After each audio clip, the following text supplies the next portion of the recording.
Okay, so back to discuss the posterior muscles, or the posterior compartments, which are flexors of the foot. So I just wanted to start by taking a look at some surface anatomy, basically the nerve specifically. So we have the sural nerve. Just here's the popliteal fossa, right here.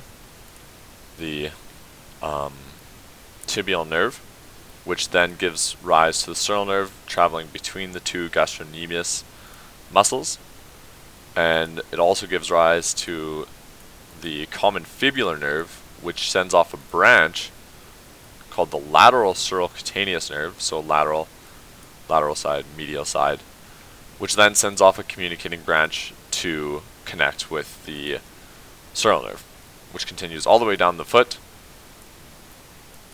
and travels on the posterior aspect of the Achilles tendon to form the lateral dorsal cutaneous nerve of the foot. So just to cover that surface anatomy real quickly again, we have the tibial nerve and the common fibular nerve. The tibial nerve gives rise to the sural nerve, which travels between the gastrocnemius muscles, and the common fibular nerve gives off a branch called the lateral surocutaneous nerve, which then gives off a communicating branch to join back up with the sural nerve.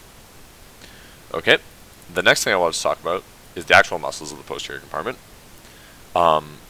First, starting superiorly, superficially and superiorly, I suppose, are the medial and lateral gastrocnemius muscles. So here's the medial, here's the lateral. And these arise from the tibia and attach to the calcaneus via the Achilles tendon. So here's the Achilles tendon, and this tendon is actually the common tendon of both the gastrocnemius and the soleus muscle, which is underneath the gastrocnemius muscles, which I'll show here in a second.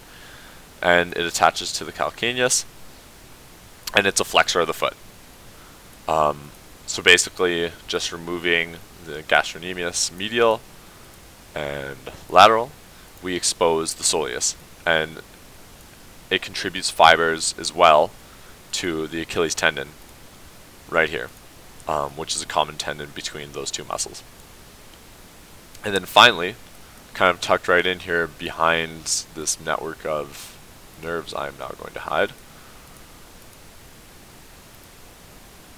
we have the plantaris. And I suppose noteworthy about the plantaris is it's actually supplied by the popliteal artery, as opposed to the posterior tibial artery or the peroneal artery like the rest of the muscles, which I will talk about. But with the plantaris, you basically, it's a muscle for short distance and then has a really long tendinous part to it, which travels from the medial side of the body down, down, down. You can see it highlighted here, right to the kind of sorry, it's hard to see, there's a lot in the way, but it attaches to the kind of the plantar part of the foot, which is why it's known as the plantaris. It just travels right along here. Anyways, and those are kind of those muscles that I've outlined. Those are like known as the superficial muscles of the posterior compartment.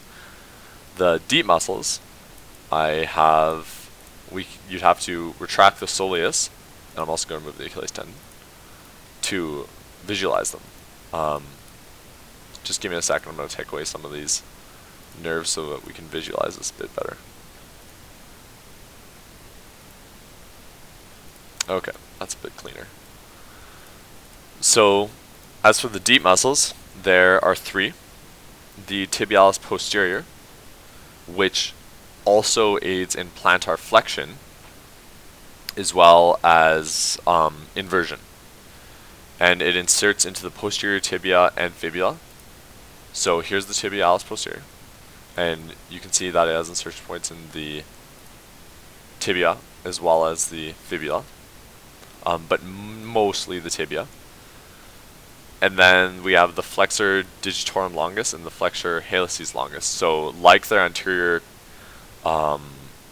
So just to show you here, sorry, there's the flexus hallucis longus, and here's the here's the flexor digitorum longus, and like their anterior complements, I suppose, they they attach to the long toes as well as the big toe, except they do the opposite action. They cause, like their name indicates, they cause flexion. And so you can kind of, just rotating around to the foot, sorry, this is a bit of an awkward angle, but you see how this is highlighted?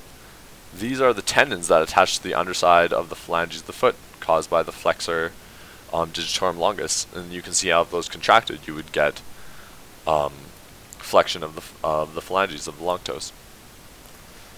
So, and the last thing I guess I want to talk about with the posterior compartment is nerve supply. It's supplied by the tibial nerve. Pretty simple. Big nerve found underneath the soleus, and just from its position, pretty obvious that supplies the posterior compartment. And then the blood supply. The blood supply is a bit tricky. It seems to draw. There are a lot of muscles in there, so it seems to draw from a lot of places. Generally speaking, though, the posterior tibial artery, which is right here, the posterior tibial artery supplies mostly the superficial muscles, so the soleus, Gastrin, Emius. It also supplies the deep muscles a bit, but mostly supplies the superficial, whereas the peroneal artery, or the fibular artery, supplies mostly the deep muscles, like Tibialis Posterior, so on and so forth. Flexor hallucis longus and flexor digitorum longus of the foot. So that's the posterior compartment. And that's basically everything, really. Just to reiterate, the posterior compartment is flexors. There's a medial compartment, but it's just formed by the tibia, and it allows for inversion. I think that's all I'm going to talk about in this video. So I hope you guys liked it. I might make a video for Lab 4, but probably not. I just don't think I could do tendons super well. Probably best seen in lab instead. But you can look forward to more videos to come for future dissectors. Alright, awesome.